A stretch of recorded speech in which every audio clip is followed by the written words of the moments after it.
తల్లి తండ్రుల్ని పోగొట్టుకుని దీనంగా దిక్కుతోచని స్థితిలో ఉన్న సీతను వదిలి వెళ్ళలేక మేనమామ రంగనాథం అలా నిశ్చేష్టుడై ఉండిపోయాడు.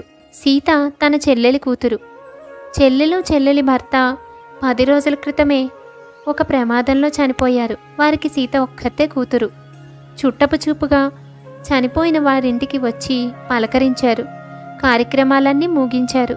కానీ సీతను మాత్రం అక్కడే వదిలి వెళ్ళిపోవాలని రంగనాథం భార్య కాంతమ్మ వచ్చే ముందే రంగనాథంతో చెప్పింది.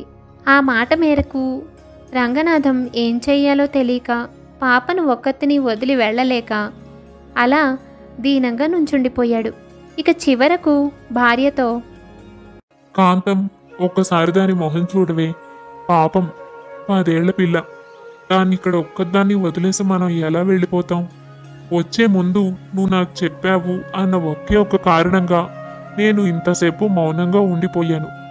కానీ నేను ఇప్పుడు కానీ నీ మాట విని తనను ఇక్కడే వదిలి వచ్చేస్తే బతికి ఉన్నా కూడా చచ్చినట్టే సమానం. ఆ పిల్ల నిన్ను ఏం చేసిందని? మనతో పాటు 4 ముద్దలు దానికి పెడతాం. ఆ మాత్రం దానికి పసిపిల్ల అని చూడ వెళ్ళిపోదామంటున్నావు. ఎవరున్నారని, ఎవరు చూసుకుంటారని? నమ్మవే, మనతో పాటు తీసుకువెళదాం సీతని. మీరు మరీనండి, నన్ను ఇంతలా అడగాలా? తప్పకుండా తీసుకువెళదాం. ఏదో వచ్చేటప్పుడు ఓ మాట అన్నాను, అది కూడా మీరు గుర్తుపెట్టుకుని నన్ను ఇంతలా సాధించాలా? ఇలాంటి పరిస్థితుల్లో చిన్నపిల్ల, తనను వదిలేసి వెళదామని నేనేమైనా అంటానా ఏంటి? పదండి, తీసుకునే వెళదాం. నేనేదో ఒప్పుకున్నానని పాపం అనుకుంటున్నారు.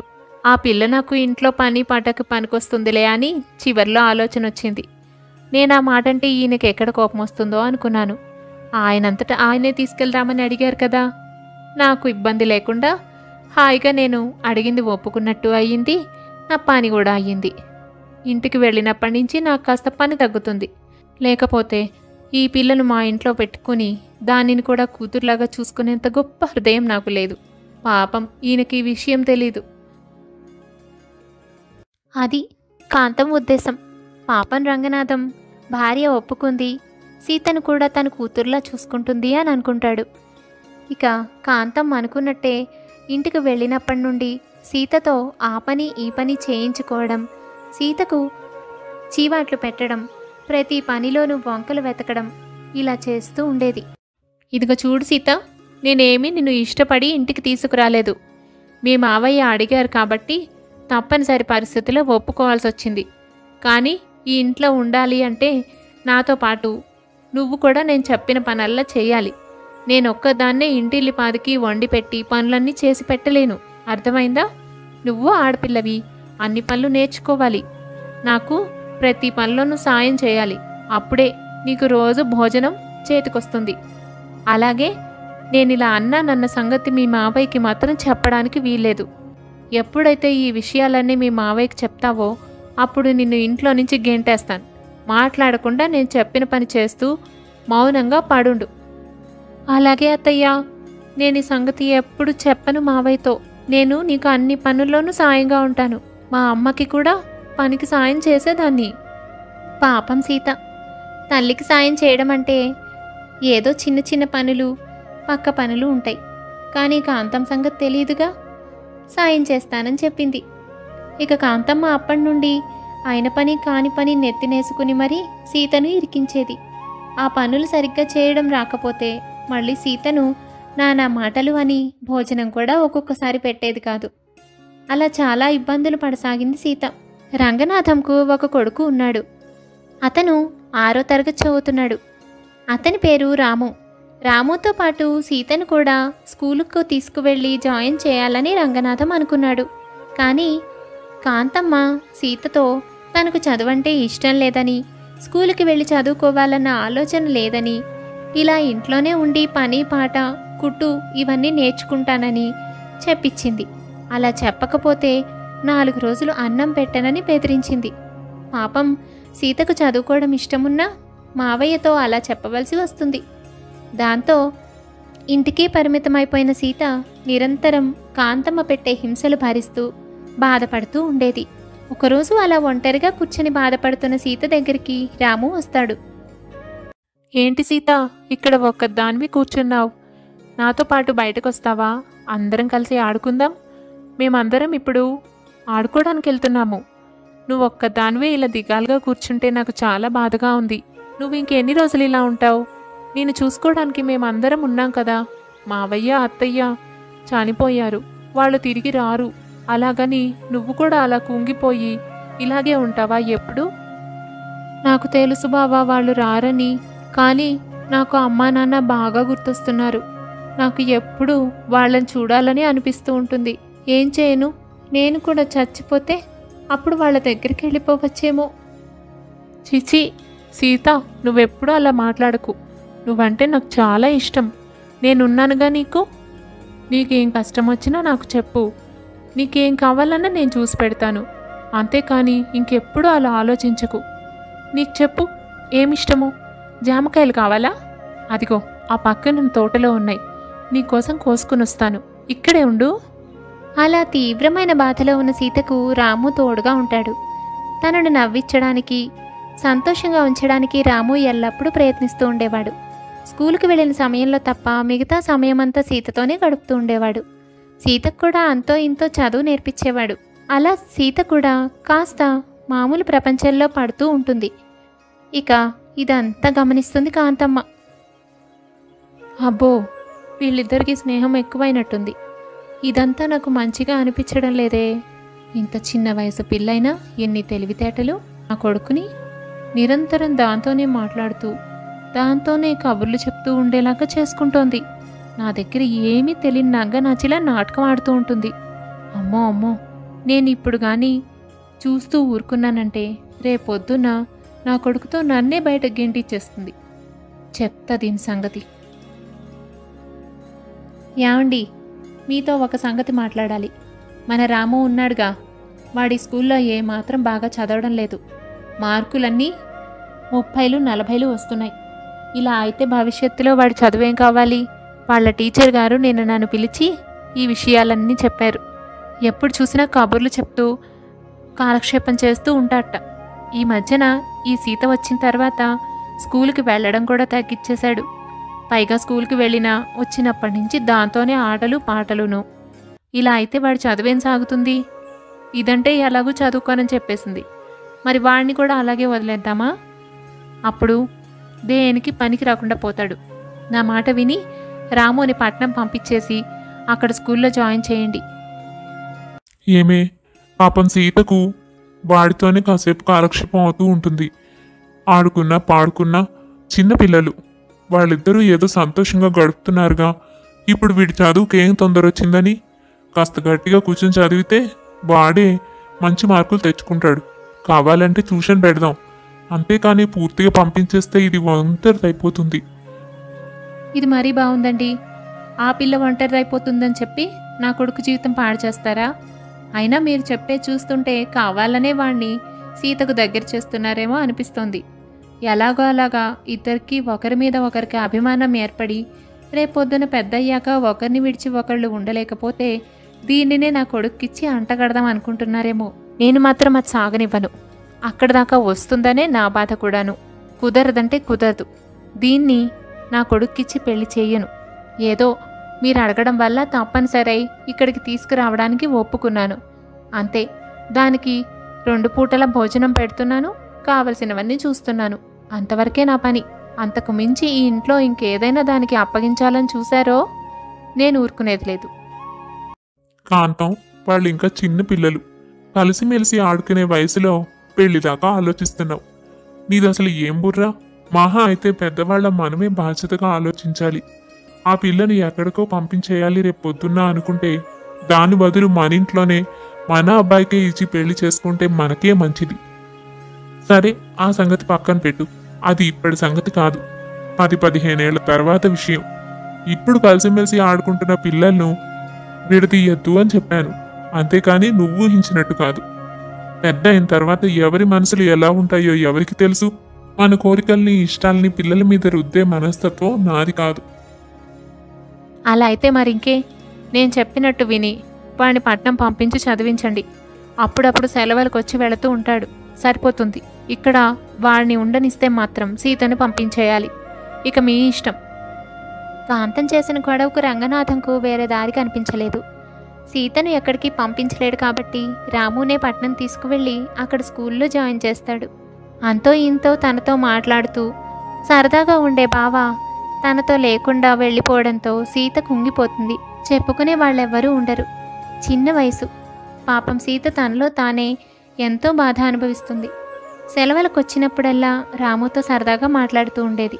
కాంతమ్మ ఎంతో అడ్డుకోవాలని ప్రయత్నించినా చిన్నపిల్లలు కాబట్టి వాళ్లను పెద్దగా ఏమీ అనలేకపోయేది. అప్పుడే రాము కూడా సీతతో, సీత, నేను లేనప్పుడు నువ్వు ఏడవడం లేదు కదా. ఏదో చదువు పేరు చెప్పి నన్ను పట్నం పంపించేసింది మా అమ్మ. అక్కడ ఉండడం నాకు ఇష్టం లేదు. కానీ ఏం చేస్తాం, వాళ్ళు ఏం చెబితే అది వినాలి కదా. నేను కూడా అక్కడ ఎప్పుడు నిన్నే గుర్తు చేసుకుంటూ ఉంటాను. నువ్వు ఎప్పుడు ఏడవకూడదు. నేను ఇక్కడికి వచ్చినప్పుడల్లా మనం హాయిగా ఆడుకుందాం, కబుర్లు చెప్పుకుందాం. నీకోసం ఏదో ఒకటి నేను అక్కడి నుంచి తెస్తూ ఉంటాను. సరేనా? నువ్వు అసలు ఏ దిగులు పెట్టుకోకుండా సంతోషంగా ఉండు. నీకేమి ఇష్టమైతే అది చెయ్యి.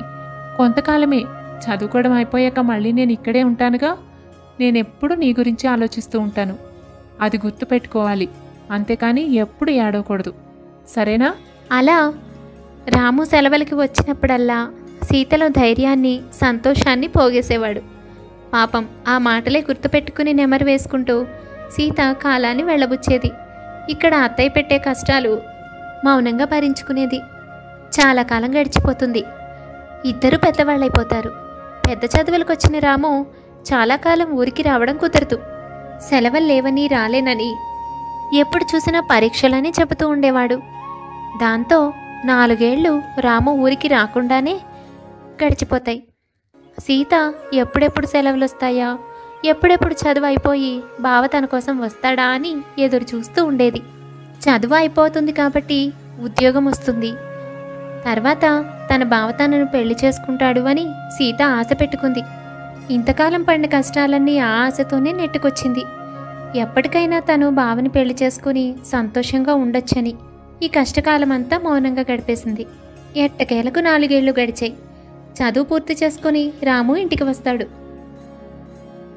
అమ్మా, నాన్న, సీత, నా చదువు పూర్తయిపోయింది. మీరు కోరుకున్నట్టే నేను పెద్ద పెద్ద చదువులు పూర్తి చేసేసాను. ఇక అన్నిటికంటే ముఖ్యమైన ఒక శుభవార్త చెప్పాలి. అదేంటంటే నాకు ఉద్యోగం కూడా వచ్చేసింది. చాలా పెద్ద కంపెనీ. ఇక్కడెక్కడ కాదు, చాలా దూరం వెళ్ళి మరీ పనిచేయాలి. ఆ కంపెనీలో ఉద్యోగం రావడం అంటేనే అరుదట. కానీ అలాంటి అవకాశం నాకు వచ్చింది. చాలా మంచి ఉద్యోగం నాన్న. కొంతకాలం అక్కడుండి పనిచేస్తే చాలు. తర్వాత ఇక్కడ నుండే పనిచేసుకోవచ్చు. వర్క్ ఫ్రమ్ హోమ్ అంటారు కదా, అది. ఏం సీత, సంతోషమేనా? అత్తయ్య ముందు మాట్లాడలేక, బావం చూసి తలెత్తలేక సిగ్గుపడుతూ సీత మౌనంగానే సంతోషాన్ని వ్యక్తపరుస్తుంది. ఒక పక్క కొడుక్కి ఉద్యోగం వచ్చిందని సంతోషపడుతూనే కాంతమ్మ సీతారాముకు ఇంకా చనువు ఉందన్న విషయాన్ని గ్రహిస్తుంది. కాంతమ్మకు చాలా కోపం వస్తుంది. ఇంత దూరం పెట్టినా వీళ్ళిద్దరూ ఒకప్పుడు ఉన్నట్టుగానే స్నేహంగా, అభిమానంగానే ఉన్నారు అని ఒళ్ళు మండిపోతుంది కాంతమ్మకు. ఏరా రాము, మరైతే ఏం చేద్దాం అనుకుంటున్నావు? ఉద్యోగం వచ్చింది, బాగానే ఉంది. కొంతకాలం అక్కడ చేసి వస్తానంటున్నావు కదా, తర్వాత ఇక్కడి నుండే చేసుకోవచ్చు అంటున్నావు. ఇక్కడి నుంచి చేసే మాట అటు ఉంచులే, కానీ కొన్ని రోజులు అక్కడ చేసి ఆను పాను చూసుకుని ఇల్లు, కావలసిన సామాను అన్నీ ఏర్పాటు చేసుకుంటే ఒక మంచి పిల్లని చూసి పెళ్లి చేసేస్తాం. నువ్వు ఇక్కడికి రావాల్సిన కర్మేం పట్టింది? హాయిగా నువ్వు కోడలు అక్కడే ఉండొచ్చు. కొంతకాలానికి ఈ సీతకు కూడా ఎవరో ఒకళ్ళని చూసి పెళ్లి చేసేసి మేం కూడా అక్కడికి వచ్చేస్తాం. ఎంతకాలం దూరంగా ఉంటాం? అలాగని నువ్వెందుకు ఈ పల్లెటూరులో ఉండడం? నీకొచ్చే భార్య పల్లెటూరు అంటే ఇష్టపడుతుందో లేదో, ఎందుకు వచ్చిన గొడవ? నువ్వు అనకుండానే నేను ఒక మాట చెప్పేస్తున్నా, ముందే వినేసి. నువ్వు కానీ సీతను పెళ్లి చేసుకుందామన్న ఉద్దేశంలో ఉన్నావో ఏమో, కానీ అది మాత్రం జరగని పని. నాకు ఏమాత్రం ఇష్టం లేదు. దాన్ని నువ్వు పెళ్లి చేసుకుంటాను అంటే నీకు అసలు పెళ్ళే చేయను. దాన్ని ఈ క్షణమే ఇప్పుడే ఇంట్లోంచి బయటకు గెంటేస్తాను. నీకు తెలుసు, నేను ఎలాంటిదాన్నో. అది దృష్టిలో పెట్టుకుని నీ ఉద్దేశం చెప్పు. అర్థమైందా? బాగా చదువుకున్నావు, సంతోషం. ఉద్యోగం వచ్చింది, ఇంకా సంతోషం. 4 రోజులుండి మళ్ళీ నీ ఉద్యోగం కోసం బయలుదేరు. ఈ 4 రోజుల్లో దాంతో మాట్లాడదామని ప్రయత్నించావో, నువ్వు వెళ్ళిపోయిన తర్వాత దాన్ని ఊరికి వదలను. గుర్తుపెట్టుకో. ఈ విషయాలేవి తెలియవు సీతకి. బావొచ్చాడు, ఉద్యోగం కూడా వచ్చిందంటే ఇక తర్వాత తన పెళ్ళే అనుకుంటోంది. అదే సంగతి మావయ్య అత్తయ్య బావతో మాట్లాడతారు అనుకుంటుంది. అత్తయ్య తను చిన్నప్పటి నుంచి ఎన్ని ఇబ్బందులు పెట్టినా ఏదో పని కోసమే తప్ప తనను కోడలుగా మాత్రం చేసుకుంటుంది అని అనుకుంటూ ఉంటుంది పిచ్చి సీత. మరుసటి రోజు ఉదయం రాముతో మాట్లాడడానికి ప్రయత్నిస్తుంది. బావా, నువ్వు వస్తావని ఎన్ని రోజుల నుంచి నీకోసం ఎదురు చూస్తూ ఉన్నానో తెలుసా? ఎట్టకేలకు 4 ఏళ్ళు అతి కష్టం మీద గడిచాయి. నాకైతే ఈ 4 ఏళ్ళు 4 యుగాలుగా అనిపించింది. చివరకు అంతా మంచి జరిగిందిలే. నీకు మంచి ఉద్యోగం కూడా వచ్చింది. ఇన్నాళ్ళు కష్టపడినందుకు ఇకపై అంత సంతోషమే కదా బావా? రాము ఏదో చెప్తాము అని అనుకునేలోపే కాంతమ్మ అక్కడికి వస్తుంది. దాంతో సీతతో ఏమీ మాట్లాడకుండా రాము అక్కడి నుండి వెళ్ళిపోతాడు. ఇన్నాళ్ల తర్వాత, ఎంతో ఎదురు చూసిన తర్వాత వచ్చిన బావ తనతో మాట్లాడకుండా ముభావంగా ఉండడం చూసి సీత తట్టుకోలేకపోతుంది. రాము మారిపోయాడేమో అనుకుంటుంది. ఉన్న 4 రోజులు కూడా రాము సీతతో ఏమీ మాట్లాడడు, ఏ కబుర్లు చెప్పడు. అలాగే కాలక్షేపం చేసి పట్నం వెళ్ళిపోతాడు. వస్తాడు బావస్తాడు అని ఎదురు చూస్తే చివరకు తనకు నిరాశే ఎదురైంది. అలా కొంతకాలం గడిచిన తర్వాత పండగ కోసమంటూ రాము వస్తున్నాడన్న సంగతి తెలుస్తుంది. ఈసారైనా బావ తనతో మాట్లాడతాడని ఆశపడుతుంది సీత. అయితే ఊహించని ప్రమాదం సీత జీవితంలో ఉందని తనకు మాత్రం ఏం తెలుసు? పండగ కోసం వస్తూ రాము తనతో పాటు ఒక అమ్మాయిని తీసుకునొచ్చాడు. అమ్మా, ఈమె పేరు గౌతమి. నేను తను కలిసి చదువుకున్నాం. ఉద్యోగాలు కూడా ఒకే చోటు వచ్చాయి. చదువుకునే రోజుల నుంచి ఒకళ్ళనొకళ్ళం ఇష్టపడ్డాం. అందుకే ఇంకా విషయం దాచేదేముంది, ఉద్యోగాలు కూడా వచ్చేసాయి కాబట్టి తనని చూపించి పండగకు ఎలాగో వస్తున్నాను కాబట్టి మీకు కూడా విషయం చెప్పి పెళ్లి సంబంధం కుదుర్చుకోవచ్చన్న ఉద్దేశంతో తీసుకొచ్చాను. మన ఊరు చూపించినట్టు ఉంటుంది, మీకు పరిచయం చేసినట్టు ఉంటుంది. ఎలా ఉందో చెప్పమ్మా.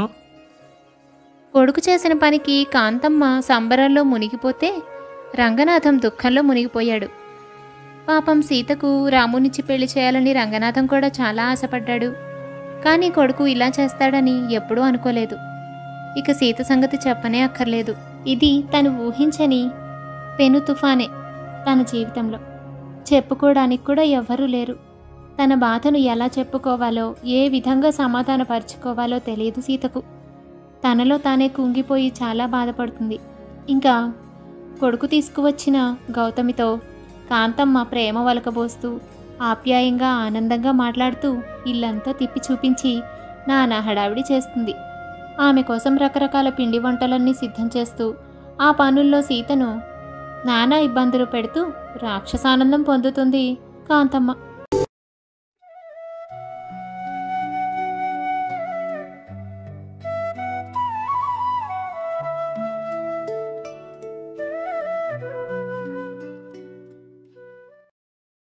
రాము పెళ్లి చేసుకుంటానంటూ మరొక అమ్మాయిని తీసుకురావడంతో సీత కుంగిపోయింది.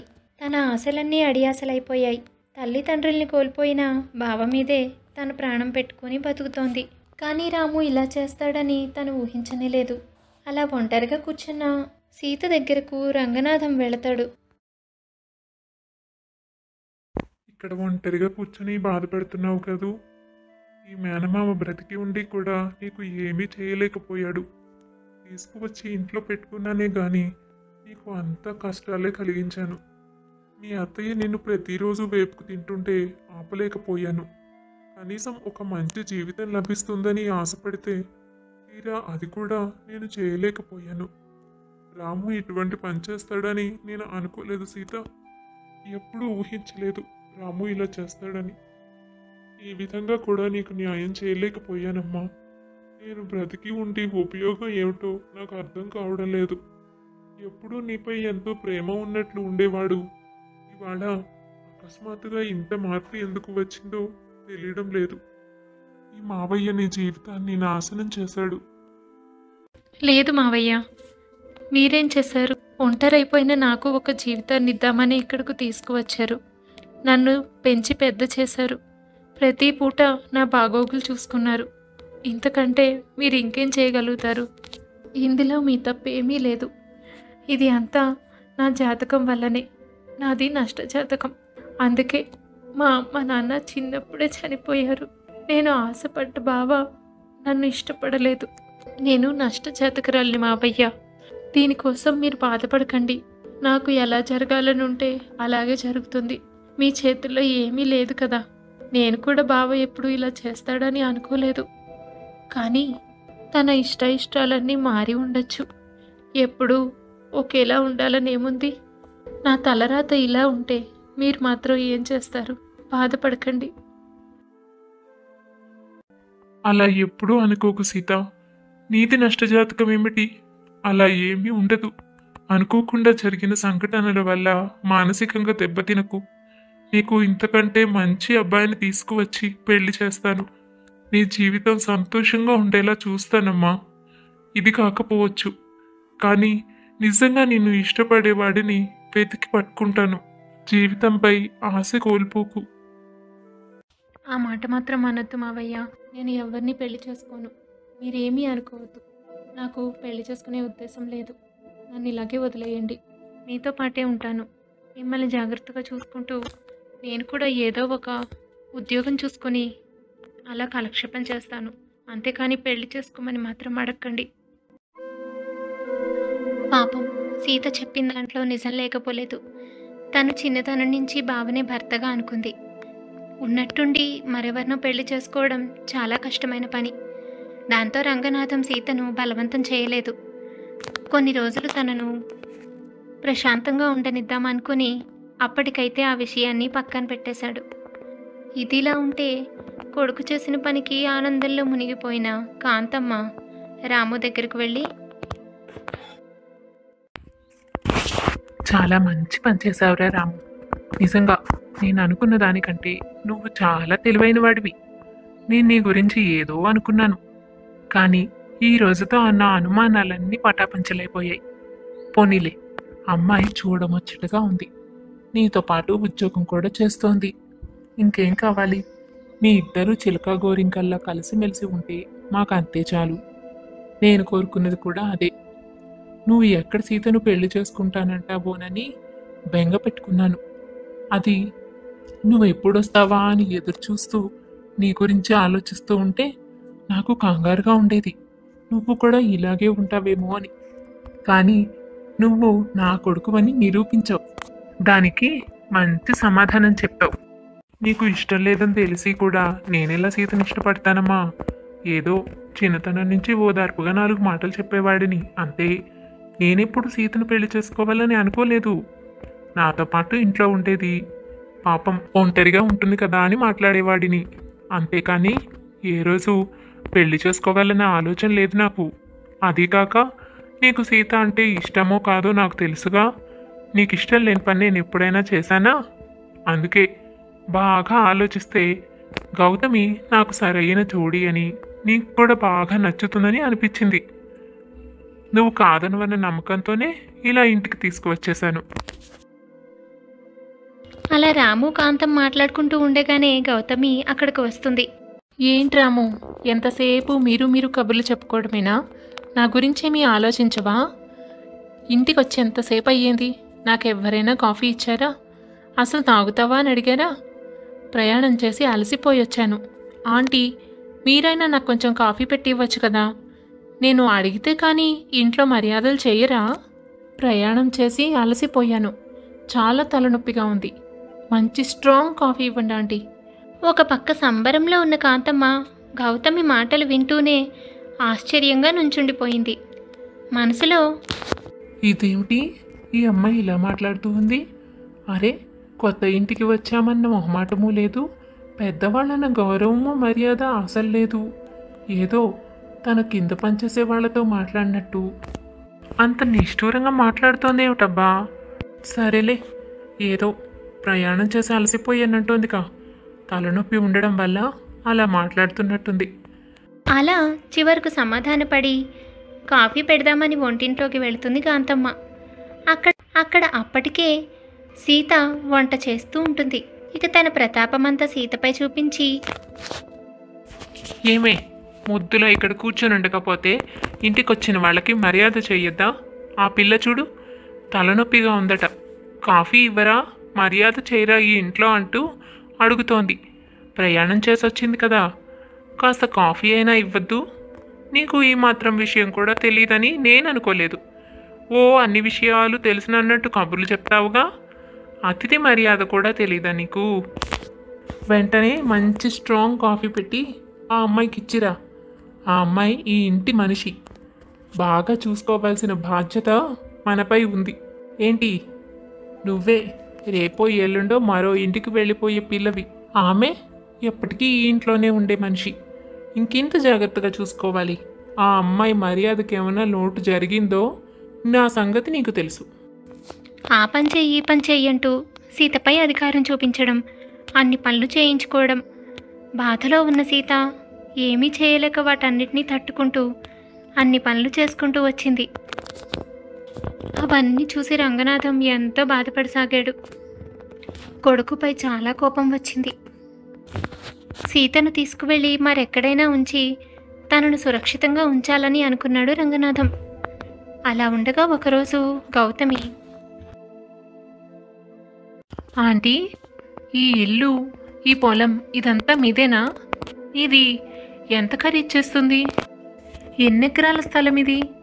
దీని తర్వాత మీకు ఉన్న పొలాలు, ఆస్తులు, ఇల్లు, వీటి సంగతి ఏమిటి? ఇవన్నీ చెప్పండి. అదేమిటమ్మాయి, ఏమాత్రం మొహమాటం లేకుండా అలా అడుగుతున్నావు?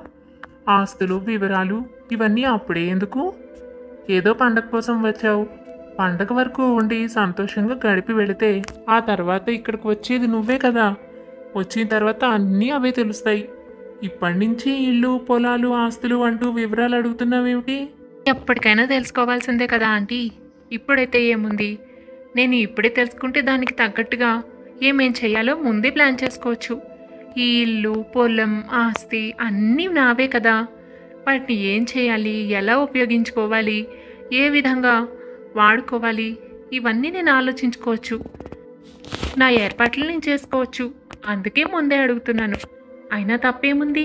ఇదంతా మీ ఒక్కగానొక్క కొడుకు రాముకేగా, అంటే నాకు వివరాలు చెప్పడానికి ఆలోచిస్తున్నారేంటి ఆంటీ? ఇదేమైనా మీదా ఏంటి? మీకు ఈ ఆస్తికి ఏ సంబంధం లేదు కదా. ఆ సంగతి నాకు బాగా తెలుసు. ఆస్తి ఉంచుకుని ఏం చేసుకుంటారా ఆంటీ?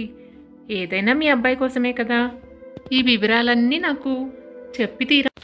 గౌతమి మాటలకు విస్తుపోయింది కాంతమ్మ. ఇప్పటి వరకు ఇలాంటి మనిషిని కాంతమ్మ చూడనే లేదు.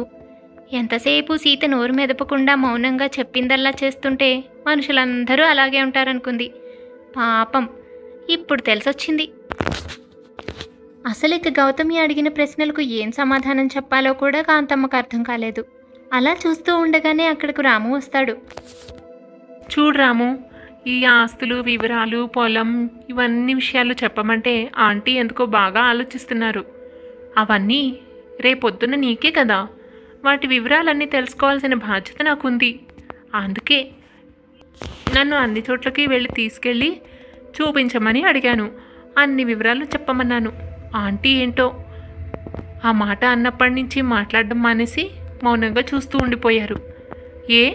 ఇవన్నీ నాకు చెప్పకూడదా? అరే, ఎందుకు చెప్పకూడదు గౌతమి? నువ్వు అన్నట్టు ఇవన్నీ నీవేగా, నీకు తెలియకుండా ఎలా ఉంటాయి? అమ్మ కొన్ని రోజులయ్యాక చెప్తుందేమోలే, ఇంతలో నీ కంగారెందుకు? నువ్వే చెప్తున్నావు కదా నీవేనని. నీకు చెప్పకుండా మరెవరికి? నీకు అన్ని విషయాలు వివరంగా చెప్తాను, కంగారు పడకు. ఇప్పుడు లోపలికి వెళ్ళు.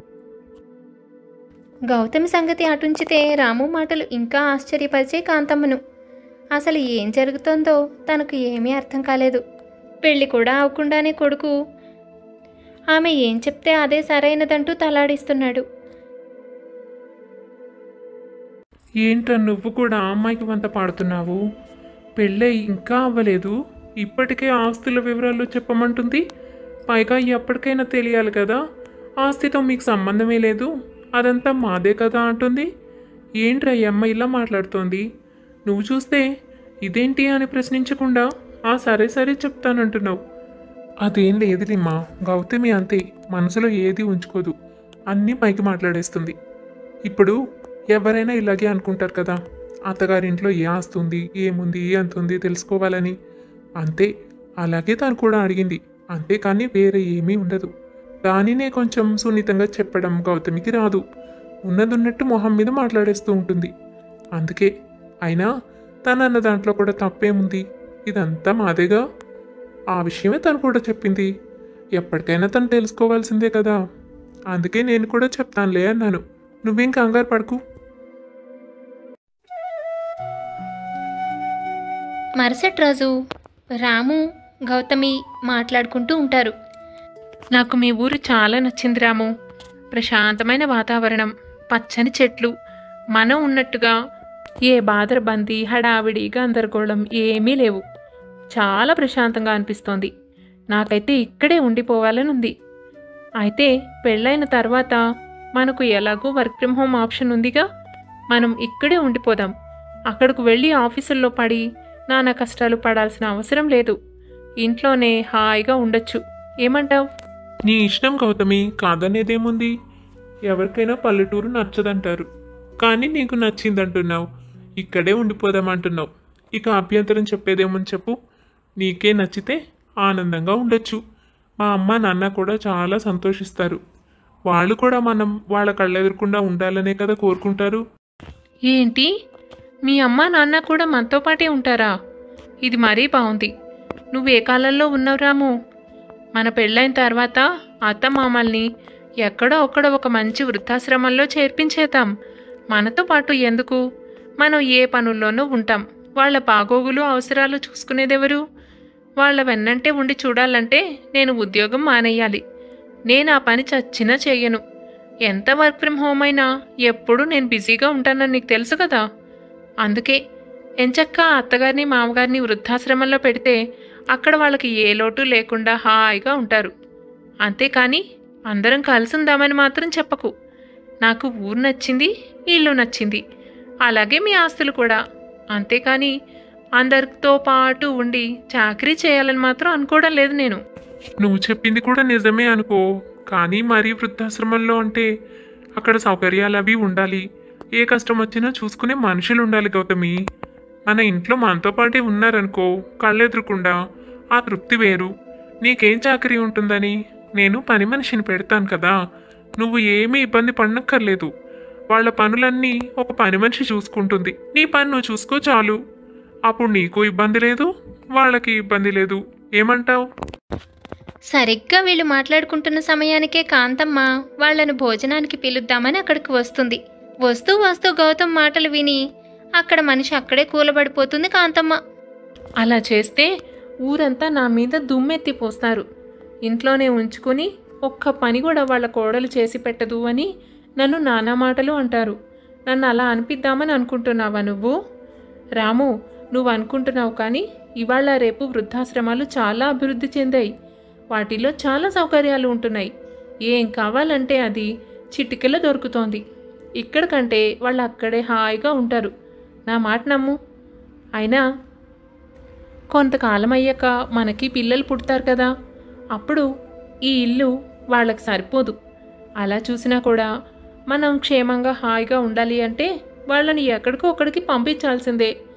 ఎక్కడో వేరే చోట ఒంటరిగా పెట్టే బదులు వృద్ధాశ్రమం అయితే మాత్రం ఎవరైనా దగ్గరుండి చూసుకునే మనుషులు ఉంటారు. అక్కడ ఏ పని చేయనవసరం ఉండదు.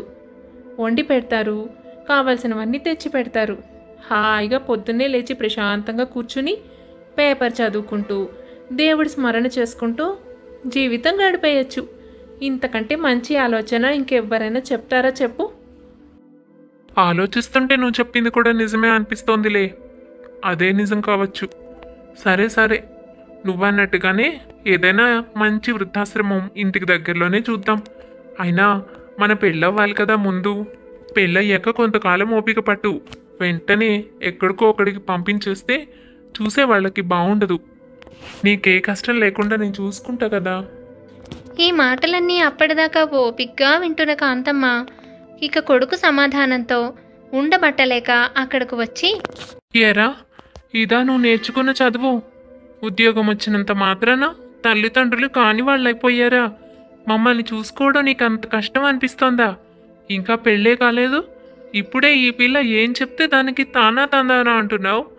మమ్మల్ని ఇంట్లో ఉండనివ్వద్దన్నా నువ్వు అడ్డు చెప్పనే చెప్పడం లేదు. ఎట్టి పరిస్థితుల్లోనూ పంపించేయాలంటుంటే సరే సరే నేను పంపిస్తానంటున్నావు, కానీ మా అమ్మ నాన్న నాతో పాటు ఉంటారు అనే మాటే రావడం లేదు. ఈ ఆస్తి మాత్రం కావాలా? మేం మాత్రం ఎక్కడికో వెళ్ళి ఒంటరిగా బ్రతకాలా? ఆమె అలా మాట్లాడుతున్నప్పుడు అడ్డైనా చెప్పావురా నువ్వు? అమ్మో అమ్మో, బాగా చదివిస్తే మంచి ఉద్యోగం వస్తుందని, మంచిగా తయారవుతావని అనుకున్నాను. నువ్వేమో ఇలా తయారయ్యొచ్చావా? ఆగు, నీ సంగతి మీ నాన్నతో చెప్తాను. మావయ్య, నువ్వు ఈ మధ్య అస్సలు సమయానికి మందులు వేసుకోవడం లేదు. ఇప్పటికే బీపీ చాలా ఎక్కువ ఉందని డాక్టర్ గారు చెప్పి వెళ్ళారు. నేను సమయానికి ఇద్దామని అనుకున్నా ఒక్కొక్కసారి మర్చిపోతున్నాను. కానీ నువ్వు ఇలా నిర్లక్ష్యం చేస్తే బాగుందా చెప్పు? నువ్వు ఆరోగ్యంగా ఉంటేనే కదా నన్ను చూసుకునేది. నేను నీతో పాటే ఉండిపోతానని చెప్పా కదా మావయ్య. నా కోసమైనా మందులు సమయానికి వేసుకుని ఆరోగ్యంగా ఉండాలి. కాంతం జరిగిందంతా చెప్పాలని రంగనాథం దగ్గరకు వెళ్ళేసరికి సీత రంగనాథం మాట్లాడుకుంటున్న మాటలివి. ఎందుకో కాంతమ్మకు అక్కడకు వెళ్ళేసరికి చాలా బాధ అనిపించింది. ఎంతో బాధ పెట్టిన సీత రంగనాథంను ఎంత ప్రేమగా చూసుకుంటోంది అనిపించింది ఒక్క క్షణం. ఏమండి, మీకు ఈ సంగతి తెలుసా? ఏం జరిగిందో ఇప్పుడే ఆ రాము గౌతమి మాటలు విన్నాను. పెళ్ళైన తర్వాత మనం ఈ ఇంట్లో ఉండడానికి వీల్లేదట. ఈ ఇల్లు ఆస్తి అన్నీ తనకే కావాలట. మనల్ని ఒక వృద్ధాశ్రమంలో చేర్పిస్తుందట. ఇంట్లో మనల్ని ఉంచుకొని పనిచేయడం తన వల్ల కాదట. ఇంకా గొప్ప విషయం ఏంటంటే అవన్నీ విని కూడా మన రాముగాడు అన్నిటికీ సరేనని తలూపేడే తప్ప ఇలా చేయకూడదని, అమ్మ నాన్నని ఎక్కడికి పంపించనని ఒక్క మాట కూడా అనలేదండి. వృద్ధాశ్రమంలో చేర్పిద్దాం, నీ ఇష్ట ప్రకారమే చేద్దామన్నాడు ఆ అమ్మాయితో. నాకు ఎంత బాధ అనిపించిందో తెలుసా? చదువుకుని బాగుపడతాడు అనుకుంటే రాము ఇలా తయారయ్యాడేంటండి? అలాగా, నాకెందుకు చెప్తున్నావు? నువ్వు నీ కొడుకు మీ ఇష్టం వచ్చినట్టు ఊరేగమని ఎప్పుడో వదిలేశాను కదా కాంతం. నువ్వు ఇష్టపడ్డావు కదా ఆ అమ్మాయిని. సీతను తప్ప ఎవరిని పెళ్లి చేసుకున్నా నీకు సమ్మతమే. ఇప్పుడు ఆనందంగా అనుభవించు. ఆమె ఏం చెప్పినా నువ్వు సంతోషంగానే ఉండాలి. అర్థమవుతుందా? నాకు మాత్రం మీ సంగతులు చెప్పకు. ఎప్పుడైతే వాడు నీ మాట విని నువ్వు కోరుకున్నట్లే చేస్తాను అని అన్నాడో అప్పుడే నాకు వాడికి సంబంధం అనేది తెగిపోయినట్టే. వాడు ఒకవేళ ఉండమన్నా కూడా నేను వాడితో పాటు కలిసి ఉండను. నీ సంగతి నువ్వు ఆలోచించుకో కాంతం. ఏదో బాధ చెప్పుకుందామని భర్త దగ్గరకు వస్తే రంగనాథం పుండుపై మరింత కారం చల్లాడు. అసలే రాబోయే కోడలు గయ్యాళిలా ఉందే అని భయపడుతున్న కాంతమ్మకు రంగనాథం మాటలు మరింత బాధను కలిగించాయి. పోనీలే అత్తయ్య, మావయ్య మాటలేమీ పట్టించుకోకు. ఆయన బాధలో ఉన్నారు, అందుకనే అలా మాట్లాడారు. నీకు ఏ కష్టం రాకుండా చూసుకోవడానికి నేనున్నాను కదా. నువ్వు కూడా మాతో పాటే ఉందు గాని. నేను ఎక్కడో అక్కడ ఉద్యోగం చూసుకొని మీ దగ్గరే ఉండిపోతాను. అయినా ఏదో మాట వరుస కనుంటాడు కానీ బావా అలా చేయళ్లే అత్తయ్య, బాధపడకు. ఎన్ని బాధలు పెట్టానే నిన్ను. చిన్నప్పటి నుంచి చివరకు తిండి కూడా సరిగ్గా పెట్టక ఏడిపించాను. ఇవాళ నాకు కష్టం వస్తే నువ్వు ఓదారుస్తున్నావా? నేను ఇది ఊహించలేదు సీత. ఆ కారణంగా నీపై కోపం పెట్టుకుని నీ జీవితాన్నే నాశనం చేశాను కదే. ఉన్న విషయం బయటకు చెప్పలేక కాంతం ఇదే మాట మనసులో అనుకుని బాధపడుతూ ఉంటుంది. ఇప్పుడు అనుకుని ఏం ప్రయోజనం? కొడుకు ఎక్కడ సీతను పెళ్లి చేసుకుంటాడో అని కంగారు పడింది. అసలు సీత అంతగా ఏమన్యాయం చేసిందని పసితనం నుంచి తన దగ్గరే ఉండి చెప్పిన మాటల్లా వింది. అయినా కాంతం కోపం చల్లారలేదు. చివరకు రాము తన మాట కూడా వినే పరిస్థితుల్లో లేడు. పూర్తిగా ప్రేమించిన అమ్మాయి వలలో ఉన్నాడని బాగా అర్థమైంది కాంతమ్మకు. ఇప్పుడు తన జీవితమే అస్తవ్యస్తంగా ఉందన్న విషయం అర్థం చేసుకున్న కాంతం మొదటిసారిగా బాధ అంటే ఏంటో తెలుసుకుంది. మరుసటి రోజు కాంతం లోపల నుంచి బయటకు పరిగెత్తుకుంటూ వస్తుంది. తను సరిగ్గా వచ్చే సమయానికి సీత కూడా ఎదురొస్తుంది. సీత అత్తయ్య అలా పరిగెట్టడం చూసి కంగారు పడి ఏం జరిగిందని అడుగుతుంది. సమయానికి వచ్చావే తల్లి. చూడు, ఆ గౌతమి నన్ను కొట్టడానికి వస్తోంది. ఇటువంటి పిల్లని నేను ఎక్కడ చూడలేదమ్మా. ఈరోజు పండగ కాబట్టి పులిహోర చేద్దామని సిద్ధం చేసుకున్నాను. ఆమె వచ్చి నాకు పులిహోర ఇష్టం ఉండదు, బిర్యానీ చేసి పెట్టమని అడిగింది. పండగ పూట అటువంటివి చేసుకోకూడదని చెప్పాను. అంతే, నాపై భద్రకాళిలా విరుచుకుపడి చివరకు కొట్టడానికి వెంటపడింది. అక్కడే ఆగు నువ్వు. ఏంటి, నీకు పెద్దలంటే గౌరవం, పరుల ఇంట్లో ఎలా ఉండాలి అన్న బుద్ధి, మంచి మర్యాద ఏం లేవా? ఏంటి, మా అత్తయ్యను కొట్టడానికి వచ్చావంట? అడుగు ముందుకు వేసావో ఊరుకునేది లేదు. కొంచెం కూడా నీకు సంస్కారం అనేది ఉన్నట్టు లేదే. నువ్వెందుకు మాట్లాడుతున్నావు? ఇది నేను వచ్చే ఇల్లు. ఇక్కడ అన్నీ నాకు కావలసినట్టే జరగాలి. ఆంటీ నేను చెప్పిన మాట కాదన్నారు. అందుకే నా సంగతి ఏంటో చూపిద్దామని వెనకపడ్డాను. అయినా నీకెందుకు? నువ్వెవరివి ఈ విషయాలన్నీ అడగడానికి? రేపో మాపో పెళ్లి చేసుకొని వెళ్ళిపోయేదానివి. మా ఆంటీ అంకుల్ దయాదాక్షిణ్యం మీద ఇక్కడ ఉంటున్నావు. మా విషయాల్లో నువ్వెందుకు జోక్యం చేసుకుంటున్నావు? ఈ ఇంటికి వచ్చి ఉండవలసిన దానివి అన్న జ్ఞానం ఏమాత్రం ఉన్నా నువ్వు ఇలా ప్రవర్తించేదానివే కాదు. నా సంగతి ఎందుకులే కానీ ముందు నీ బుద్ధి సరిగ్గా ఉందో లేదో చూసుకో. ఆంటీ అంకుల్ అంటున్నావు, వాళ్ళను మర్యాదగా చూసుకోవడం తెలియదా నీకు? తను మా అత్తయ్య. మా అత్తయ్యని ఒక్క మాట అన్నా కూడా నేను ఊరుకోను. నువ్వు ఇంకా ఇంటికి రాబోతున్నావు, కానీ నేను నా చిన్నతనం నుంచి ఈ ఇంట్లోనే ఉన్నాను. ముందు ఇది నా ఇల్లు, ఆ తర్వాత ఎప్పుడో నీది అవుతుంది. నాకు అడగడానికి పూర్తి హక్కుంది. ఇలా ఇద్దరు గొడవ పడుతూ ఉండగానే అక్కడికి రాము కూడా వస్తాడు. ఎందుకు వాదించుకుంటున్నారని, ఏం జరిగిందని అడుగుతాడు. వెంటనే తల్లి కల్పించుకుని జరిగిన విషయమంతా చెప్పి, అది రాము విషయం. చూడు, నువ్వు ప్రేమించానని చెప్పి తీసుకొచ్చిన అమ్మాయి, ఆమె ప్రవర్తన ఎలా ఉందో చూస్తున్నావా? మా వల్ల కాదు. నిన్నటికి నిన్న నన్ను నాన్నని బయటకు గింటేసి వృద్ధాశ్రమంలో చేర్పిస్తానంది. మొన్న ఆస్తుల వివరాలు అడిగింది.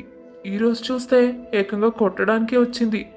అమ్మో, ఈ గయ్యాడితో పడడం నా వల్ల కాదు. రాము, నిజంగా నువ్వు నా మాట వినేవాడివి అయితే ఈ అమ్మాయిని మాత్రం పెళ్లి చేసుకోకు. బుద్ధి గడ్డి తిని సీతను చేసుకోవద్దని చెప్పాను. తప్పంతా నాదే, నేను ఒప్పుకుంటున్నాను. ఇంత కష్టపెట్టినా సీత నా కోసమే ఆలోచించింది. తనని ఎంత బాధ పెట్టినా చివరకు గౌతమితో నా కోసం దెబ్బలాడుతోంది. పాపం సీత, తనను ఎంత బాధ పెట్టానో నాకు ఇప్పుడు అర్థమవుతోంది. రాము, వెంటనే అమ్మాయిని ఇక్కడి నుంచి పంపించేయి. ఒక్క క్షణం తను ఇక్కడున్నా నేనేం చేస్తానో నాకే తెలీదు. అమ్మా, బాగా ఆలోచించి చెప్తున్నావా? నువ్వు చెప్పావని సీతను వద్దనుకుని నేను ఈ అమ్మాయిని ప్రేమించి తీసుకొచ్చాను. నువ్విప్పుడు గౌతమిని కూడా వద్దంటున్నావు. నీ మాట వినాలని ఎంత ప్రయత్నిస్తున్నానో, కానీ నువ్వేమో మాట మార్చేస్తున్నావు. ఖచ్చితంగా ఒక మాట చెప్పేయి. గౌతమి వెళ్ళిపోయిందంటే మళ్ళీ రాదు. నువ్వేం చెప్తే అది చేస్తాను. నీకు ఇష్టం లేదనే కదా సీతతో మాట్లాడలేదు. నువ్వు ఇప్పుడు కానీ ఇష్టమని, మాట్లాడమని, పెళ్లి చేసుకోమని చెప్పావంటే తర్వాత మాట మార్చడానికి లేదు. అది మాత్రం గుర్తుపెట్టుకో. బాగా ఆలోచించుకుని ఇంకా ఆలోచించేదేమిటి రాము? నన్ను కొట్టడానికి వచ్చిందంటుంటే. అయినా సీత లాంటి బంగారు తల్లిని కళ్ళు ఎదురకుండా పెట్టుకుని తనను ఇన్ని రోజులు నానా కష్టాలు పెట్టి బాధ పెట్టినందుకు నాకు ఇదే తగిన శాస్తి. ఇక చాలు, నా తప్పు నేను తెలుసుకున్నాను. నువ్వు సీతనే పెళ్లి చేసుకో. ఇక మాట మార్చేదే లేదు. ఖచ్చితంగా సీతనే పెళ్లి చేసుకో. సీతను రామును దగ్గరికి తీసుకుని తను చేసిన తప్పు ఒప్పుకుని వాళ్ళిద్దరికీ పెళ్లి చేస్తుంది. అనుకోకుండా ఇలా జరిగినందుకు సీత చాలా సంతోషపడుతుంది. రాము, సీత ఎంతో అన్యోన్యంగా ఉండసాగారు. ఒకరోజు వాళ్ళిద్దరూ మాట్లాడుకుంటూ ఉండగా తండ్రి అక్కడికి వస్తాడు. రంగనాథం చాలా కోపంగా ఉంటాడు. రండి నాన్న, ఎందుకు అంత కోపంగా ఉన్నారు? ఏం జరిగింది? మీ ఇష్ట ప్రకారమే సీతను పెళ్లి చేసుకున్నానుగా. నేను గమనిస్తూనే ఉన్నాను. మా పెళ్లి సమయంలో కానీ తర్వాత కానీ మీరు ఎందుకో అసంతృప్తిగానే ఉన్నట్టు నాకు అనిపిస్తోంది. ఏంటి కారణం నాన్న? చివరకు అంతా మంచే జరిగింది అని నాకు సంతోషంగానే ఉంది. పాపం దానికి న్యాయం జరిగింది. లేదంటే నువ్వు మీ అమ్మ కలిసి దాని జీవితం నాశనం చేసేవారుగా. ఏరా, చిన్నప్పటి నుంచి సీత సీత అని మాట్లాడుతూ తిరిగేవాడివి. ఎంతో ప్రేమ వలకపోసేవాడివి. అలాంటిది మరొక అమ్మాయిని ప్రేమించి ఇంటికి ఎలా తీసుకొచ్చావు? మీ అమ్మ వద్దు అనగానే తనను ప్రేమించడం ఆపేశావా? ఇంతలో ఆమె సరిగ్గా నడుచుకోలేదు కాబట్టి దేవుడి దయ వల్ల మీ అమ్మ మనసు మారి సీతను కోడలుగా ఒప్పుకుంది. ఒకవేళ అలా జరిగి ఉండకపోతే గౌతమి మీ అమ్మకు నచ్చి తనకు కావలసినట్టే ఉండుంటే సీత జీవితం ఏమై ఉండేది? పాపం, ఇది ఎంత కుమిలిపోయిందో తెలుసా నీకు? ఏదో తప్పనిసరి మీ అమ్మ చెప్పింది కాబట్టి చేసుకున్నావు. చెప్పావు కదా అమ్మ మాట జవదాటనని. అంతేకాని సీతపై అభిమానంతో కాదుగా. అందుకే ఈ కోపం. తను నిన్ను ఇష్టపడింది కాబట్టి, మరొకరిని పెళ్లి చేసుకోను అని చెప్పేసింది కాబట్టి నీ పెళ్లి జరగడం నాకు సంతోషమే అనిపించింది. కానీ నువ్వు సీత అంటే అభిమానం ప్రేమ లేకుండా పెళ్లి చేసుకున్నావు కదా, అందుకనే అసంతృప్తిగా ఉన్నాను. అదా విషయం. నాన్న, నీకు సంగతి ఇంకా అర్థం కాలేదా? సరే, కోడలిగా ఉండాలనుకునే అమ్మాయి అలా ఎందుకు ప్రవర్తించింది అని ఆలోచించు నాన్న. గౌతమి నా స్నేహితురాలు. నేను బాధపడుతూ ఉంటే సమస్య ఏమిటని అడిగింది. విషయం అంతా చెప్పి సీతను ఎలా పెళ్లి చేసుకోవాలో తెలియడం లేదని చెప్పాను. తనే ఈ ఉపాయం నాకు చెప్పింది. సీత విలువ తెలియాలంటే గౌతమి లాంటి ఒక మనిషిని అమ్మ చూడాలి. అప్పుడే సీతపై అభిమానం ప్రేమ ఏర్పడతాయి. అమ్మకు కష్టం వచ్చినప్పుడే సీత కష్టం అర్థమవుతుంది. అందుకే గౌతమి అలా ప్రవర్తించింది. అంతేకాని నేను గౌతమిని ప్రేమించను లేదు, పెళ్లి చేసుకుందామని ఇంటికి తీసుకురాలేదు.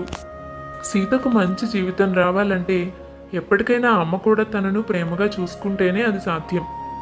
నేను అమ్మని ఎదిరించి కూడా పెళ్లి చేసుకోవచ్చు. కాకపోతే నిరంతరం నేను సీతను అంటిపెట్టుకుని ఉండకపోవచ్చు. అప్పుడప్పుడు అమ్మ తనను చూసుకోవాల్సి రావచ్చు. అమ్మ మునిపటిలా ఉండుంటే సీతను అభిమానంగా చూసుకునేది కాదు. అప్పుడైనా సీతకు ఏదో ఒక కష్టం వస్తూనే ఉండేది. అందుకే ఉద్యోగం వచ్చింది అని చెప్పి ఇక్కడ నుండి మళ్ళీ వెళ్ళిన తర్వాత దీని గురించి నేను బాగా ఆలోచించాను. ఏదో ఒక విధంగా పెళ్లి చేసుకునే కంటే సీతను సంతోషంగా ఎలా ఉంచాలి అని. అప్పుడే గౌతమి నాకు ఈ ఉపాయం చెప్పింది. నాకు కూడా ఇదే సరైనదనిపించింది. ఎప్పుడైతే గౌతమి అమ్మను దురుసుగా మాట్లాడి బాధ పెట్టిందో, దురుసుగా ప్రవర్తించిందో, అప్పుడు అమ్మకి సీతకి గౌతమికి ఉన్న భేదం ఏమిటో బాగా అర్థమైంది. సీత విలువ కూడా తెలిసొచ్చింది. ఆ క్రమంలోనే సీతపై అభిమానం ఏర్పడింది. ఇప్పుడు చూడు, వాళ్ళిద్దరూ ఎంత అన్యోన్యంగా ఉంటున్నారో. అదే నేను కోరుకున్నది. సీతకు జీవితాంతం సంతోషంగా ఉంచాలి అనుకున్నాను. అందుకే ఈ కాస్త కష్టం కలిగించాల్సి వచ్చింది. అంతేకాని తనంటే నాకు ఇష్టం లేకపోవడం ఏంటి నాన్న? చిన్నప్పటి నుంచి సీత అంటే నాకు చాలా ఇష్టం. ఇదంతా పథకం ప్రకారం జరిగినదే. మీలాగే సీత కూడా పెళ్లి జరిగాక నాపై అలిగింది. సంగతి చెప్పాను కాబట్టే ఇంత ప్రశాంతంగా ఉంది. అలా జరిగిందంతా చెప్పుకొచ్చాడు రాము. రంగనాథం చాలా సంతోషించాడు. తను కోరుకున్నది కూడా అదే. కానీ రాము ఇంత తెలివిగా వ్యవహరిస్తాడని ఊహించలేదు. రాము తెలివికి అబ్బురపోయాడు రంగనాథం. అలా సీత జీవితం 3 పువ్వులు 6 కాయలుగా ఎంతో సంతోషంగా సాగిపోయింది. కాంతం ఇకపై సీతను ఎప్పుడూ బాధపెట్టలేదు. చిన్నతనంలో పడ్డ కష్టాలన్నీ మర్చిపోయేంతగా సీత జీవితం ఆనందంతో నిండిపోయింది. అయితే జరిగినదంతా కాంతమ్మకు తెలియకుండా ముగ్గురు చాలా జాగ్రత్త పడుతూ వచ్చారు. ఎందుకంటే ఎప్పటికైనా జరిగిన సంగతి తెలిస్తే కాంతం మునిపటిలా మారిపోయే అవకాశం ఉంది. అందుకే ముగ్గురు ఎప్పటికీ కాంతంకు ఆ విషయం తెలియనివ్వలేదు. తనకు ఇంత సాయం చేసిన గౌతమికి సీత మనసులోనే కృతజ్ఞతలు చెప్పుకుంది. ఇది మా సీత కథ. కథ నచ్చిందా? అయితే తప్పకుండా లైక్ చేసేయండి. మరింకెన్నో మంచి మంచి కథల కోసం మా ఛానల్ని సబ్స్క్రైబ్ చేసుకోండి. మరొక మంచి కథతో మళ్ళీ కలుద్దాం.